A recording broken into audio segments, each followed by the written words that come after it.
ces joueurs-là. Desnoyers là, que vous voyez au centre, c'est la dernière fois. Et le but! Un tir parfait de Desnoyers. J'allais dire que c'est votre dernière chance de le voir parce qu'après ça, vous allez le voir à la télévision. Et il vient de nous montrer pourquoi. Quel lancer! Écoutez, sur la mise en jeu, il venait de le faire là, au préalable contre Ryu. Cette fois-ci, ben, jeu simple, hein, vous allez dire. Comment a-t-il fait? Une rondelle qui était libre derrière l'attaquant. On va le voir, là, merci à la reprise. Regardez bien ça. Elle est là, schlang. Aïe, aïe, aïe. Georges Demers le joue un petit peu relax d'une tente. Il est rappelé, Max Desruisseaux, regarde, on n'a pas les moyens pour tout de suite. La mise en échec contre le roux, elle était solide, mais je pense qu'elle était légale. Oui, il a regagné au vestiaire. Ben, Maheu est allé frapper Lansbury, Martin. Ben oui. Oh! Et là-dessus, un tir pendant qu'on regardait sa brassette, c'est Tommy Blyle. Je le débaptise peut-être un peu, mais c'est le meilleur pointeur de tous les défenseurs de la Ligue. Et Max Desruisseaux en a long à dire à l'officiel Cadieux là-dessus. Oui. On va revoir la séquence. Hein? La rondelle est libre un instant. Beaunoyer qui avait défié le tir. Est-ce qu'il était... Vous allez voir, là, il était déjà sorti de son demi-cercle. 5 mars, était tout près de lui. Probablement qu'il aimerait revoir le tir parce que... Pas Caleb Desnoyers, ce bout-là, je vais le garder certain. Ben, tu sais quoi? J'ai déjà été assez curieux à ce propos et on doit malheureusement les retourner, hein, les équipes. Dans le temps, on mettait ça à la poubelle. Maintenant, ben, pour la garantie, on les retourne. OK. Parce qu'il y a... Oh! Tir de tournage, c'est un tir parfait. Wow! L'arbitre pointe avec une main, a le bâton, lui veut se garder un souvenir dans l'autre main et c'est 3-0. Ouais, hey, c'est un bout de bâton de Caleb Desnoyers. C'est pas vrai que l'arbitre va leur donner. J'ai hâte de revoir le tir parce qu'honnêtement, ça semblait pas nécessairement si près du poteau. Ce qui veut donc dire que c'était tout près du biscuit. Aïe, aïe, aïe. Je pense que c'est sorti d'entre les jambes de Bondar. Ouais, c'est dur pour le gardien là, de la voir sortir du joueur. Ouais, je pense qu'il l'a vu juste trop tard. Je doutais que ça irait là parce que Bondar couvrait pas mal tout le reste. Un retour qui va au coin. Gauchi voulait la passer à travers Cornford. Ça lui revient. Il s'est débattu à 2 puis même 4 le long de la rampe. Desnoyers ressort avec la rondelle. Ça sera appelé un peu tardivement. Le but! Evan Despatie qui vient marquer contre son ancien club.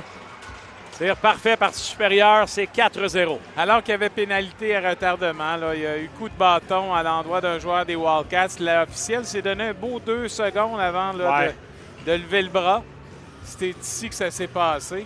Et Despatie qui a vu cette ouverture à la droite du gardien, était-il aveuglé? Ah oui, Beaunoyer n'avait aucune chance là-dessus. Là. Ouais. Il y avait un peu de 5 mars, mais surtout le gars des Wildcats directement devant lui. Labelle, Demers, Eddie Bondar, Olivier et Carbonneau. C'est rejeté fond de la glace ennemie. Demers va arriver en même temps que Despatie. Olivier vient lui prêter main forte. Il y a un bâton là, en plein milieu de la surface de jeu. Oh, belle passe de Bondar à Labelle. Et voilà! Jordan Labelle, c'est 4-1. Bougez bien le disque, on avait déjà 1 minute 39 d'écoulé au deuxième jeu de puissance des Foreurs. Et rapidement, les Foreurs ont quand même réussi à s'installer à quelques reprises dans le territoire adverse. Et c'est Jordan Labelle qui, vous allez le voir, là, c'est une belle passe de Bondar. A gagné des pieds et des pieds, s'est avancé plus près de la cible et a décoché un tir parfait. Donnons crédit aux joueurs des Foreurs qui étaient prêts à payer le prix devant. Ça reste chez lui. Lui est Desnoyers, épreuve de force. Coup de hache, rondelle qui revient du rocher. Dommage, et ça va peut-être donner un 2 contre 1. Et bon travail de Labelle en repli défensif. Et là, perd la rondelle, attention, Cornford. Un tir de but! Je vais appeler ça de même, là. Quelle malchance. Parce que Labelle avait l'opportunité de sortir la rondelle. Il y a 2 joueurs des Wildcats qui se sont amenés sur lui. Revirement coûteux. Alors qu'on célébrait encore là, son dernier but. On a perdu un des écrans du tableau indicateur au centre de la glace. Mais les gens à la maison voient par contre. T'es fin de me rassurer. J'en doutais pas, mais je voulais juste vous dire, on a moins accès aux reprises. Comme ça, c'est risqué. Tournas laisse derrière, accueilli le long de la rampe par Labelle. Point d'appui à Fortier-Gendron qui s'avance. Blyle est ouvert, pas Blyle, mais Vilaine. Un tir, bel arrêt. Émile Beaunoyer, pas de attaque, mais Labelle rapidement sur son adversaire. Va le frapper. Oh! Sur Dis-moi que tu as pensé à Max Pacioretty. Ouais, Pacioretty, le coussinet, là, mais c'était pas mal moins violent que la charge de Chara qui avait amené la tête au complet. Carbonneau s'amène, passe devant. Et 1! Quelle passe d'Aymeric Carbonneau! Et la belle avec les mains du dimanche. Un deuxième ce soir. C'est 5-2. Quelle belle pièce de jeu. Ça semblait si simple. Un tic-tac-toe très large. Tout était prémédité. Ça semblait tellement simple. Regardez. Ça semblait anodin comme entrée de territoire. On était pourtant 3 contre 3. Wow! Si on peut revoir, regardez Jordan Labelle. Les jeunes qui regardaient le reportage, surveillez le 23, il s'en va au but avec le bâton sur la glace. Le bâton n'est pas dans les airs en train de jouer au badminton. Il est prêt à recevoir la passe. Il a une autre chance de déblayer. Vers paré, là, mais c'est bondissant. Desnoyers reprend. Attire tout le monde, laisse à Blyle. Une passe. Et l'arrêt de Beaunoyer. Et au retour, il vient frustrer l'adversaire à nouveau. Coup sur coup. In extremis. Et Tournas, là, je me l'explique mal, mais enfin. Tu as tout à fait le droit de tenter d'humilier l'adversaire. C'est au foreur à réagir. Despatie. La Tournas sur un tir bloqué. Je ne suis pas sûr que ça allait en jeu. Et Desnoyers dit que c'est le but. L'arbitre pointe également. De l'angle que j'avais, ça a effectivement touché le poteau intérieur. Et ce serait 6-2 et un 5e point pour Desnoyers. Dans le non-verbal de l'officiel qui a finalement pointé le but, c'est la réaction des joueurs qui a fait lever le bras. C'est-à-dire que l'arbitre n'appellera jamais un but qu'il ne voit pas. S'il pense qu'il n'est pas dedans, il va faire signe que non, puis le jeu va se poursuivre. Donc...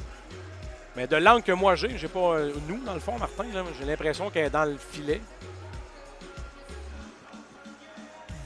Vous voyez, là, il a pointé tardivement. Il leur manque quelques gars, pas tant que ça. C'est pas autant que les Foreurs. Mais il leur manque un certain Teddy Moutrin. Et là, tire le but. En se retournant, c'est Mercier, je pense. Ça s'en allait de nulle part. Ça semblait pas nécessairement là, être...